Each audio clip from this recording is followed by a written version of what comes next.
Здравствуйте.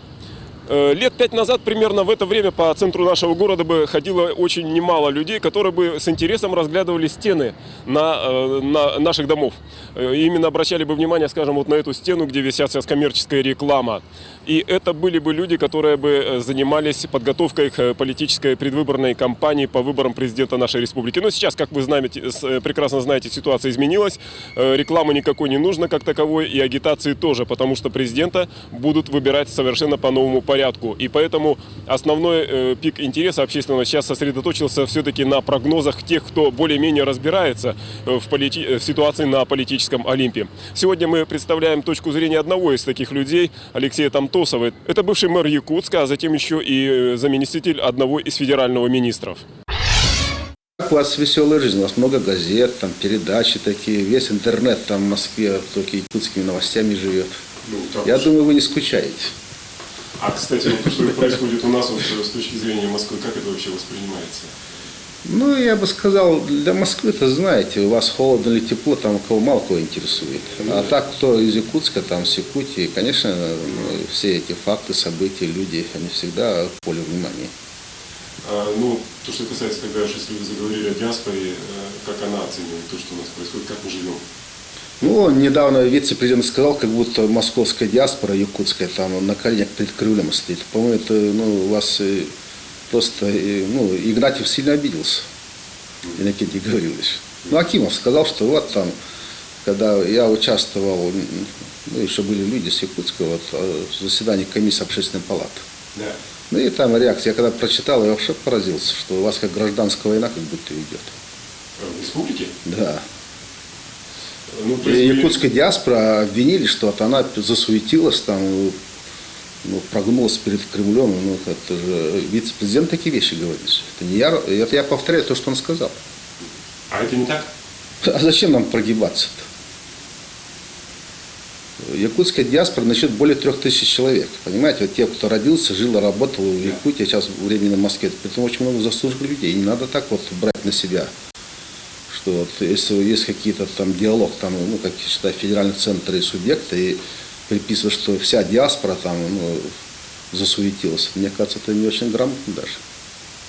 На мой взгляд, может быть, это вам весело. Но может быть, это на каком-то субъективном уровне, то есть, скажем, взаимоотношения с кем-то из диаспоры? Не, я могу так, Сергей, сказать, что я работал замминистра 6 лет. И как раз я курил в республике. Я бывал в Казани, в Уфе, там, в Чебоксарах. Как тогда министерство называлось? У нас министерство 5 раз менялось при мне. Но последнее его была, статус был такой, Министерство по делам Федерации, национальной и миграционной политики. А так, больше как Министерство по делам национальности, по делам Федерации национальности. И я знаю, как там, были какие там проблемы, может быть. Есть проблемы столицы, всегда есть субъекты. И вот это вот, все, что творится в Якутске, это похоже на какой-то спектакль, понимаете или нет? И вот даже вот недавно вы, наверное, читали, что губернатор Иркутской области хочет объединить Ангарск-Братск с Иркутском, чтобы был большой мегаполис. А тут у вас воюют уже 3 года, что отобрать у города то ли Жатай, то ли это Маган. Это вообще же анекдот. Это же спальный район же Маган сейчас. А как вы думаете, почему в силу каких обстоятельств это происходит сейчас?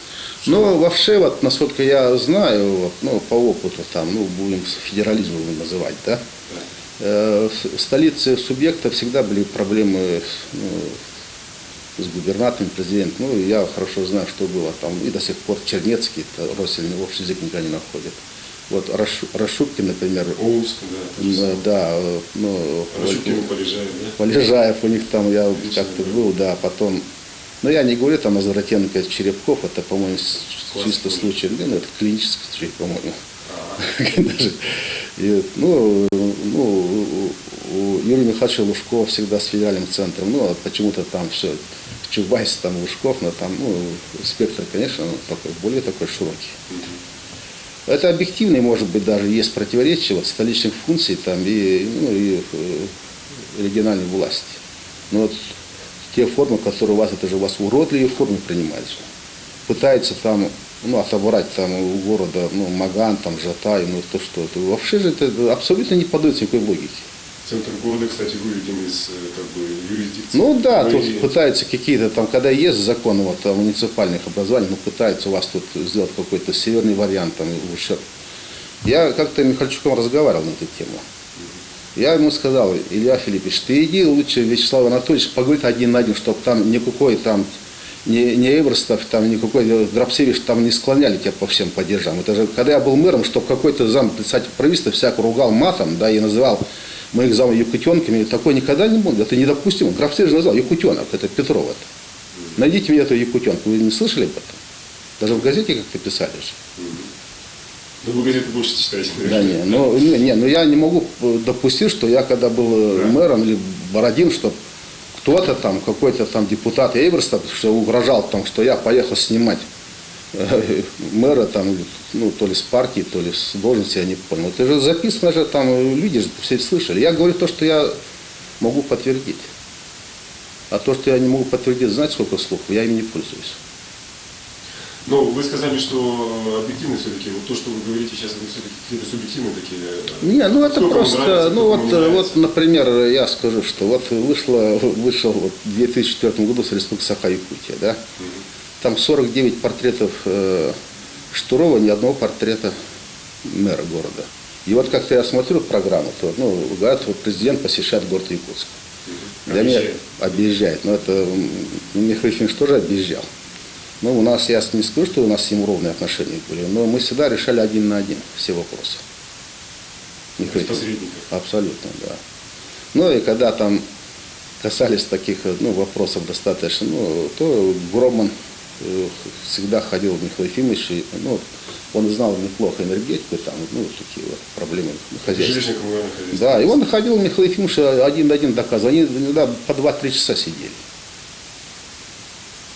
Я не знаю, Вячеслав Анатольевич сидит или нет по 2-3 часа там с какими-то замами, ну, мэра. Я, например, ни разу не слышал.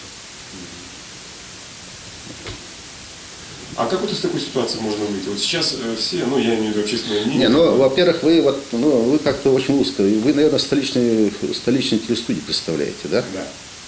А вот представьте себе, что вице-президент воюет с премьером вот со дня своего назначения. Это нормально или нет? Или премьер воюет с спикером? Иногда публично. Ну, не то, что публично там. Вот сейчас же вот я, например, прихожу, все говорят, вот человек Акимов, человек Борисов, человек Тимофеев. Это же ужас просто. Вот вы всегда, вот, я понимаю, вы, конечно, если вы, ну, городская там пресса, вы, конечно, болеете за город, там, ну, во-первых, финансирование, выполнение столичных функций, это все естественно. Но то, что вот вы смотрите только со своей узкой позиции, как бы только вы там, ну, как-то, ну, поле какого-то такого бардака я называю, да? Бардак во всем правительстве творится.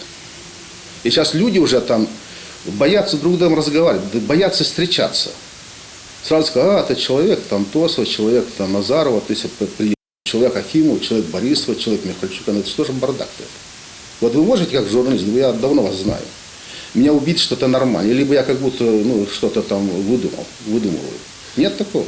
Ну, к сожалению, это так. Да. Но вот все-таки, если... И вот я недавно вот скажу, что прочитал «Собачье сердце». Так. Я читаю его каждые 5 лет. И вот Вячеслав Анатольевич, например, да, вот, ну, как он с Михаилом Ефимовичем поступает, как Шариков профессором Преображенским. Но я говорю, что Барбенталь-то другой, наверное, Алексей Леонидович Кудрин в этой роли выступает. Это же ужас просто. Президент республики говорит, что вот я отправил письмо министру финансов, он не умеет работать, документы служебной пользы, это же какой-то полный идиотизм же. Я не знаю, ну как Кудрин воспринял, но я знаю, что там замминистра вообще были все возмущены, ну, знаю некоторых. Вот стенограмму прочитайте. Так ответная реакция какая-то будет. Ну, как ответная? Это бескультурье. Вот я не потому, что, например, ну, Штуров же не просто там какой-то весь, он же президент республики, он же отвечает же за интерес республики. И вот когда, или там называют динозавром, там, что он еще, ну, это не очень грамотно, то ли он, видимо, имел Зурабова, но говорят, он имел президент, имел в виду даже, что вот, динозавр выиграл, у них голова маленькая. Головка. А динозавры вымерли, потому что появились змеи, которые поедали их яйца. Они за ними ходили, вы знаете, как это, вампиры. И вот динозавры вымерли не потому, что там у них Ну, там есть такая теория, там, что то вечная мерзлота, там, прочее, там, ледниковый период. Нет, они вымерли, потому что это появились такие маленькие, такие пакостные звери, которые поедали их яйца. Огромные яйца даром, представляешь, он же. И он при всех там, ну, публично, видели на телевизоре, когда он говорит этому Зурабову, ну это как, это отсутствие культуры. Притом за это отсутствием культуры стоят проблемы республики. Они обостряются, они если даже есть доказательства. А каким президент должен быть тогда? Президент должен быть, во-первых, он должен, ну, быть гарантом такого вот этого, ну, стабильности или консолидации. Ну, должен, а не то, что там вот у него, когда премьер борется с вице-президентом, там, или там поедает спикера, там, или там мэра, это какой-то, ну это же что, это что, это у вас что ли? Вот Николаев тоже не был таким, он авторитарный человек, да, но у него хватало вот, ну, как то ли ума, то ли совести, да, иногда проглатывать то, что ему говорили. А сейчас же, по-моему, ничего невозможно, потому что такие, как Грабцевич и Эврестов, начинают ты с нами или ты против нас. Я почему Эвреста упоминаю, вот вы тоже спросили, ну, вот, между прочим, вот, его все боятся, да. А вот Виталий Измеров, вот 3 года назад мне такие показал документы, они просто, знаете... Измеров это замминистра внутренних дел. Ну, я не знаю, Виталий. Он мне такие бумаги показывал про Евросоюз, послушай, что делать? Я сказал, выбрось. Я думаю, Виталий не тот человек, кто выкидывает. Так или нет? А потом, когда я вот говорю, что у вас, ну, плохо, это не значит, что я рассуждаю. Я разговаривал 2 раза с Борисовым. Давай встретиться с Михальчуком. Значит, надо найти общий язык. И не надо вот так терроризировать город. И это, Егор Афанасьевич может подтвердить, и Михальчук тоже. Но потом Илья почему сказал, давай что-то с тобой. Ну, я этому говорил. Акимову, вот вы комсомольский, вместе работали. Давайте, ты должен быть фактом консолидации, а не заниматься там штабы, возглавлять там и унижать мэра. А и, что у нас идет? Хорошо, хорошо, я буду там таким фактором. Какой фактор, когда он там приходит, как его, ну, говорит, что надо убрать его с этого лидера Единой России, что ли. И что касается сегодня, то, мне кажется, в Москве есть основания, ну, подозревать, что власть несостоятельна сегодня. Вот если я бы, например, вот, ну, мне бы сказали, вот еврейские республики, да, если бы там такой бардак, я бы абсолютно, если даже, ну, могли командировать, я бы тут, ну, определенный какой-то, ну, выводы сделал бы для себя, и, ну, и который стал бы достоянием, ну, может быть, известных, ну, министра или там председателя правительства.